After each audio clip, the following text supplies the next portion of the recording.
धमकी पे धमकी, धमकी पे धमकी, धमकी पे धमकी देती जा रही है मालती चौहान आज भी।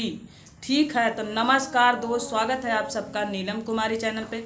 जैसे कि आप लोग वीडियो में बने रहिए, वीडियो को देखते हैं, देख ही रहे हैं सोशल मीडिया पे मामला अभी शांत नहीं है और शांत भी नहीं होगा, क्योंकि वो मालती चौहान शांत करना चाहती है, लेकिन मालती चौहान तेरी ये ख्वाहिश कभी पूरा नहीं होगा। क्योंकि तू कह रही है कि मेरे बारे में वीडियो मत बनाओ, नहीं तो हम सुसाइड कर लेंगे। तू सुसाइड कर ले, चाहे जाके कहीं डूब मर, हम लोगों को एक पैसा का अफसोस नहीं हो। मरेगी तू, मरेगी जिएगी तू, अपने आप को जिएगी तो अर्जुन के लिए जिएगी, क्योंकि मरेगी भी तो तू अर्जुन के लिए मरेगी, क्योंकि ये तेरा कहना है। ठीक है, और कह रही है कि विष्णु राज हमको खुशी से शादी कराए हैं, तब विष्णु राज को मजबूर करने वाली तू है, क्योंकि यही मरने की धमकी तू विष्णु राज को देती रहती थी कि हम मर जाएंगे, हम मर जाएंगे। और लास्ट में तेरे मन का भड़ास निकली गया, बोली कि विष्णु राज अगर अर्जुन से मेरी शादी नहीं कराओगे तो हम मर जाएंगे। कि आखिर तेरे मन में ऐसा ख्याल नहीं था तो तू शादी ही तुझे करनी थी। तो ऐसी क्या मजबूरी आ गई थी कि तुझे 12 बजे रात को शादी करना, जब देवी देवता सोते हैं तो तू जाके वहाँ शादी कर रही थी। ऐसा मजबूर किसने किया? विष्णु राज भाई ऐसा नहीं था कि तेरी शादी, तुझे इतना मानता था, इतना जानता था, जो तुझे पलकों पे बैठा के रखता था, और तूने उस इंसान के मजबूर कर दी शादी कराने के लिए। आखिर क्यों वो बंदा मजबूर क्यों हुआ शादी कराने पे? क्योंकि इतना ज़्यादा तू मजबूर उसको कर दी थी, क्योंकि तू हमेशा उसको यही बोली थी। तेरा पहले भी झगड़ा होता था, मैं फांसी लगा के मर जाऊंगी और बदनाम कर दूंगी विष्णु राज को। आ जा ना, उसको बदनाम कर और बर्बाद कर देती हूँ। तुम लोग कैसे बर्बाद करते हो उसको एक बाल बांका भी नहीं होगा। अब तू याद रख लियो, ये जनता तुझे ऐसा मारेगी ना, मुंह से खून निकाल जाएगी तेरे। ऐसी हरकत अब करेगी ये जनता तुझे। तू अपने आप को बहुत वो समझ रही है ना। अब विष्णु राज को इतना खरोच भी नहीं आएगा, ठीक है ना, क्योंकि सारी यूट्यूब फैमिली उसके साथ है, और तेरे साथ वो भलुआ है, भणुआ जिसको कहते हैं भणुआ, वो भणुआ ही तेरे साथ देगा, और उसका भी साथ देने वाला कोई भी नहीं होगा। ठीक है ना। तो तू कह रही है कि हम अब उसी की अब पत्नी है, मांग में सिंदूर। अरे भैंसिया, तू हर किसी से मांग टिकवाती चलेगी और हर किसी को पति बनाती चलियो। ठीक है ना। रिश्ते का तूने कोई मोल नहीं समझा। अरे कोई विष्णु राज खराब होता, पीता खाता, मारता, जूता तो तू मुझे छोड़ के जाती ना, तो शायद उतना अफसोस नहीं होता। अगर वो गलत रास्ते होते उसके, तो उसका मतलब तुझे नहीं ध्यान देता। अगर मतलब कोई भी ऐसी कमियां होती उसमें, तो तू छोड़ के जाती ना, तो हम लोग भी, जनता भी जानती कि भाई पीता खाता मारता पीटता था।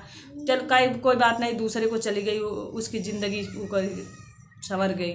लेकिन वो ऐसा नहीं था, तुझे पलकों पे बैठा के रखता था, जो कि उसकी कीमत तू नहीं समझी और ना ही कभी समझेगी। अब सुन, और तू सोच रही हम पे वीडियो नहीं, तेरे पे वीडियो तब तक बनेगा कि विष्णु राज का बेटा उसे दे दे। क्योंकि अगर तू गुस्सा करके अपने मायके में रहती, 2-4 महीना नहीं आती, तो विष्णु राज का हक नहीं था बच्चा लेने को। ठीक है ना। जबकि तू ये मत सोच कि बच्चा तू ही पैदा की है तो तेरा ही है, नहीं, बच्चा विष्णु राज का भी है और तुझे उसको देना ही पड़ेगा। तू ये मत सोच पाल रही हो, तो पाल भले रे, लेकिन हमेशा बेटा बाप का ही होता है। ठीक है ना। चाहे बेटी हो चाहे बेटा, क्योंकि आधे का हिस्सेदार, आधा पूरा हक है उसका विष्णु राज का।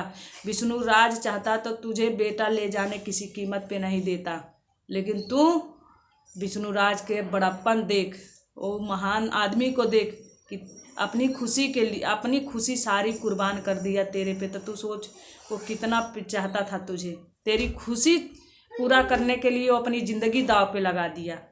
समझ गया। और मालतिया तेरे चक्कर में वो अपने माँ बाप से अलग हुआ, क्योंकि ना तू ना उस घर की बहू लायक थी, और ना ही बेटी बनने लायक थी, ना ही उसकी बीवी बनने लायक थी, लेकिन तुझे फिर भी झेलता था बेचारा, फिर भी झेलता था। ठीक है ना।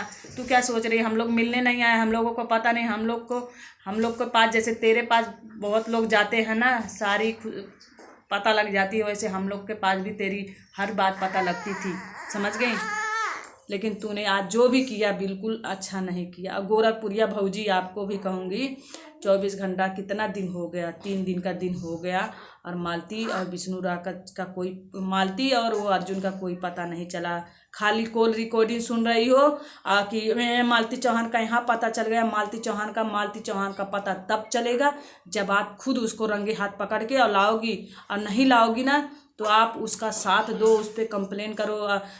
गलत के लिए आप केस कर रही हो, सही के लिए आप कदम क्यों नहीं उठा रही? उठाना ही होगा आपको, ठीक है ना? नहीं तो जनता के नज़र में मालती के साथ साथ आपको भी नीचा गिर जाएंगी जनता के नज़र में, समझ गई ना? जैसे अभी मुखिया बन रखी है ना आप, तो उस मुखिया को मुखिया ही बनने दीजिए, ज़मीन पर मत लाइए कि जनता तुम्हें गाली देने लग जाए, ठीक है? यही कहेंगे आपको, हमारी बात बुरा मत मानिएगा, लेकिन हर सवाल मैं आप पे ही कर रही हूँ। आप यही सोच रही हैं कि मेरे पीछे पड़ी है। मैं आपके पीछे इसलिए पड़ी हूँ क्योंकि हम लोग का समझौता यही था कि चलिए, हम लोग यही मनाते थे कि गोरखपुरिया भौजी, मैं आपसे वीडियो भी बनाई थी, गोरखपुरिया भौजी आप दोनों को मिलाइए, इनका घर द्वार बस जाए। आपने किया, अच्छा काम किया, और पहली बार आपने अच्छा काम किया है कि उन लोगों का घर सुलह समझौता किया, लेकिन आपने जैसा सोचा था आपका भी नहीं हुआ, आपके साथ भी धोखाधड़ी वाला काम हो गया।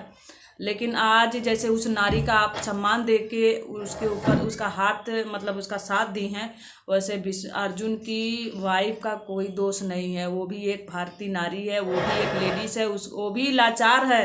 उस लाचार लेडीज़ का आपको मदद करना ही होगा, ठीक है ना? चाहे केस लड़े, चाहे केस करे, चाहे जो भी करें, आपको करना ही होगा। नहीं तो जनता आप पे बहुत ज़्यादा सवाल उठाएगी, क्योंकि सवाल मालती पे नहीं उठ रहा है, उससे कई गुना सवाल आप पे ही उठ रहा है। क्योंकि जनता यही कह रही है, मालती को अगर साहस गोरखपुरिया भौजी नहीं देती तो मालती ऐसा कदम नहीं उठाती। प्यार करती थी, जहन्नुम में करती थी, जहन्नुम में जाती थी, मुझे इससे लेना देना नहीं था। लेकिन अगर आप उसका साहस नहीं बनती, और शायद मालती ऐसा नहीं करती। उसको साहस मिल गया, उसको कोर्ट कचहरी का मामला समझाने वाली आप है, दिखाने वाली आप है, ठीक है ना? आप मेरी बात बुरा तो थोड़ा लगेगा, बुरा क्या बहुत लगेगा। बाद में आप मुझे गाली देंगी, मुझे एतराज़ नहीं है, लेकिन जो सच्चाई है वो सच्चाई है। गोरखपुरिया भौजी मैं आपसे ही कह रही हूँ, ठीक है? हम आपको गलत नहीं समझ रहे हैं, हम भी जा रहे हैं, आप एक नारी के लिए बहुत अच्छा काम की हैं। लेकिन गोरखपुरिया भौजी मैं इसलिए कह रही हूँ क्योंकि हम नहीं चाहते कि समाज में आपका इतना नाम है तो आपका नाम खराब हो, ठीक है? तो चलिए दोस्त, हम यही कहेंगे, आप लोग मालती चौहान को वीडियो तब तक बनाइए जब तक विष्णु राज का बेटा नहीं दे देती। और वो कह रही है हम लोग सुसाइड करें, उसको सुसाइड करना हो कर ले, हमसे उससे लेना देना नहीं है, लेकिन विष्णु राज का बच्चा उसको दे दे, तो वो अपनी ज़िंदगी में खुश रहे। बस हम लोग यही दुआ करेंगे कि उसका बच्चा, मालती चौहान अगर अपनी भलाई यही चाहती हो कि विष्णु राज का बच्चा लौटा दीजिए, और आप कहीं भी खुश रहिए अपनी ज़िंदगी में। विष्णु राज आपसे यही चाहता है, क्योंकि देखिए वो कोशिश तो किया बेचारा कि हम जी लेंगे, खा लेंगे, लेकिन वो जी नहीं पाएगा। हम लोग को ऐसा लगता है कि वो पागल सा हो गया है बेचारा, और आप पागल करने वाली आप हैं। अगर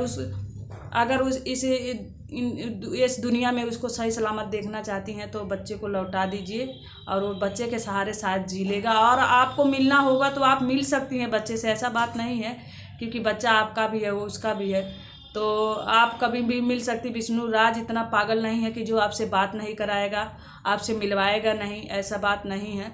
अगर आप, लेकिन आप विष्णु राज को उसका बेटा दे दीजिए जीने के लिए, उसके जीने के लिए। समझ लीजिए मालती चौहान, हम लोग आपसे विष्णु राज की ज़िंदगी मांगते हैं, उस बेचारे की जीने की ज़िंदगी दे दीजिए, ठीक है? तुम तो उससे छीन गई जो कि तुमसे बहुत प्यार करता था वो, और बच्चे से भी बहुत प्यार करता था, लेकिन आपने जो किया तो बहुत गलत किया है। लेकिन यही कहेंगे कि जीने की ज़िंदगी दे दीजिए। अगर आपके खुशी के लिए वो इतना सब कुर्बान कर सकता है तो उसकी खुशी के लिए आप भी थोड़ा सा कुर्बानी दे दीजिए, ठीक है? तो चलिए दोस्त, हमारी बात अगर बुरी लगे तो उसके लिए माफ़ी चाहती हूँ, और यही कहूँगी कि क्या कौन कौन मेरी बात से सहमत है, आप लोग कमेंट में ज़रूर बता दीजिए। क्या मैं गलत कह रही हूँ या सही कह रही हूँ, ये तो मुझे नहीं पता, लेकिन क्या करूँ, बहुत तकलीफ़ है, और दर्द उसी को होता है जिसके ऊपर पड़ता है, ठीक है? तो चलिए दोस्त, स्वस्थ रहिए, मस्त रहिए, हंसते रहिए, बाय। और उम्मीद करते हैं कि आप सबको हैप्पी दिवाली। हमारी तरफ से।